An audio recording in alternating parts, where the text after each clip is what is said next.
I'm Charles, and today I wanted to talk drums. More specifically, acoustic to electric conversions. I've been looking on YouTube and hadn't seen anything very recent on this topic, so I thought I'd touch on it. I do have an electronic drum set that I wanted to upgrade. I've been blessed with the purchase of a Yamaha Stage Custom drum set for this conversion process. There are definitely less expensive ways to do it, but I wanted it to be pretty, and I wanted it to be something that I've done from scratch to see how the process goes. I did do some experiments. I just used an Alesis Nitro mesh pad that I got used, very cheap. Put in some piezo sensors and some foam and some mounts, and output jack, just to make sure I could make it work before I did this process. And everything looked like it was a go. I've been using a Yamaha DTX 32K kit, which is the Yamaha CTS pad for the snare drum. Looks like that, with the rubber pads for the rest of the kit. But I was finding those rubber pads were hard and they were uncomfortable. There was also a noticeable lag, which was bothering me as well. And I play primarily drums, so that's something that I really wanted to touch on. So I started shopping. I was looking at Roland kits, Yamaha kits, and to tell you the truth, the DTX 8 series, 10 series drum kits, they were just too expensive using the pads that they make, whether it be mesh or CTS. I was looking at the Roland kits. Even the DT17KV was too expensive for my blood at $2,400. And then you get into the V series like the VAD 307 and up, which really get it, $3,500, $4,000, $5,000. I just couldn't make that happen. So I ended up deciding to do some stuff between new and used. So I got the new kit, and I actually glued in mounts, put in my own sensors, put in my own output jacks, found some mesh heads that seemed to do the job, and this video is kind of the process, and I'll touch on some of the sounds and some of the other stuff I did. One of the things I did is I took this pad and used their 8-inch drum and made my own matching snare drum out of it. So put on the suede head on the bottom. But as you can see, I did quite a bit of cool stuff here even, which it's a labor of love, it really is.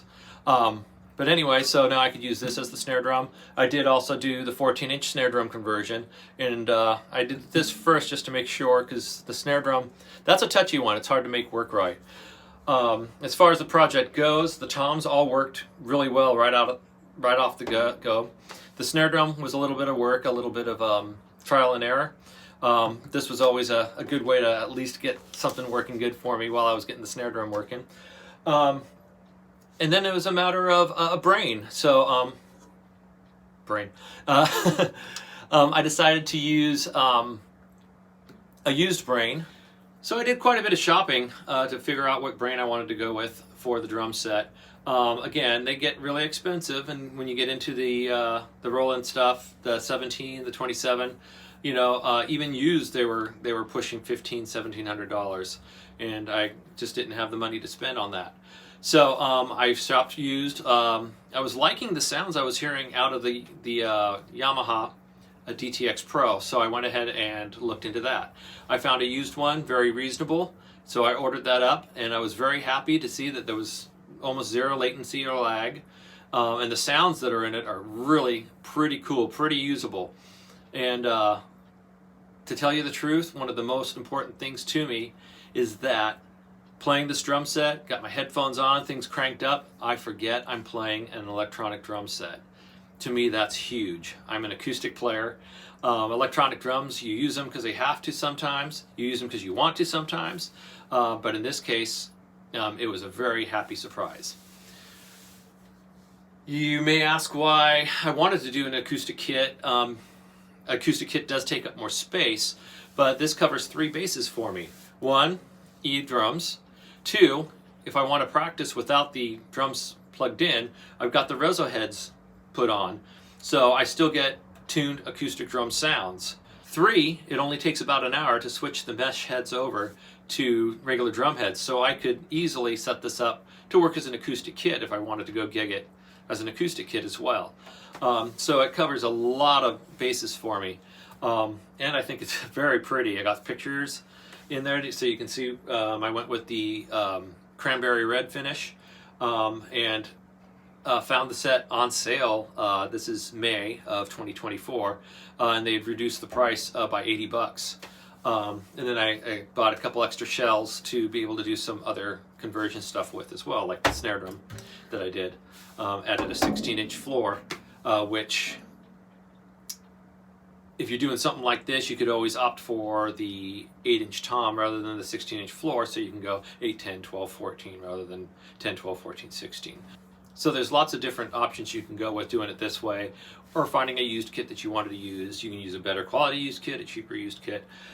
Some of the problems I did run into that I am seeing that I'm still working through, putting on the mesh heads, they do stretch a little bit, so every couple of days I was finding myself tightening up the heads a little bit over the course of a week or two, and then they kind of settled in.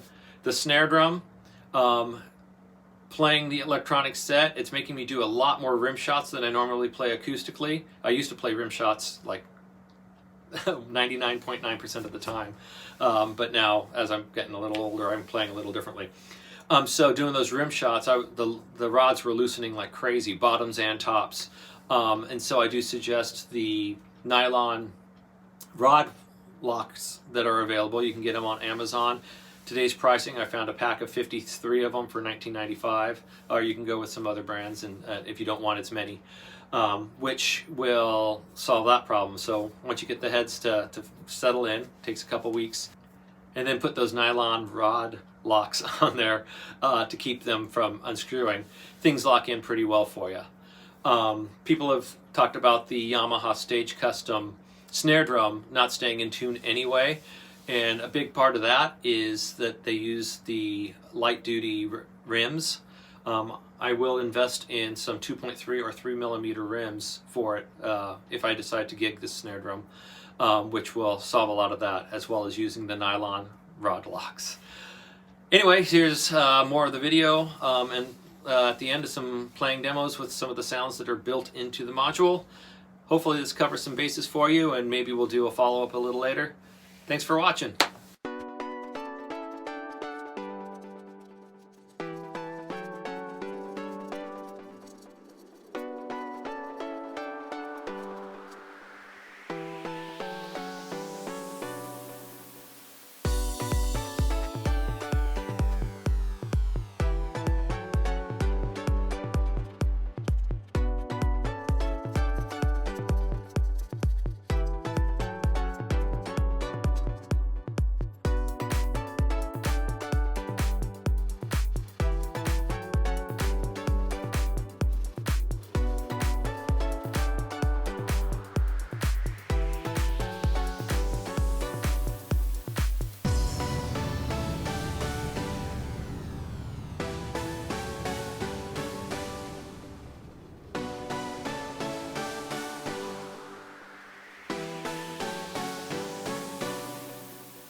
So I found these poplar blocks at Lowe's.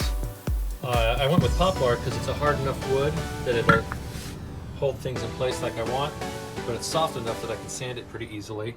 I found these in a 1 1/4 square by 12 inches, so I can cut them the length I want. I'm cutting them to 2 inches, so I have plenty of bonding surface. I went with 1 1/4 because the piezo sensor fits on that the best. I probably could have used a 1 inch.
painstaking process to create the radius of the block to fit in there. Just using some 80 grit sandpaper, the block itself, decide which side I want to go, and drag it so it fits. Being careful to keep it as straight as possible. I'll also go side to side, because that will help cut more and keep the block as straight as possible.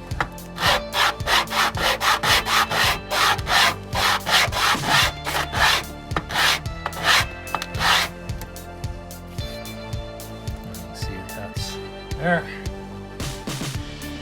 That's it.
Here's a fun view. I just wanted to put out the dB meter just to give a general idea, non-scientific, of the volume of the drums. As you can see, they're not that much louder than me speaking right now.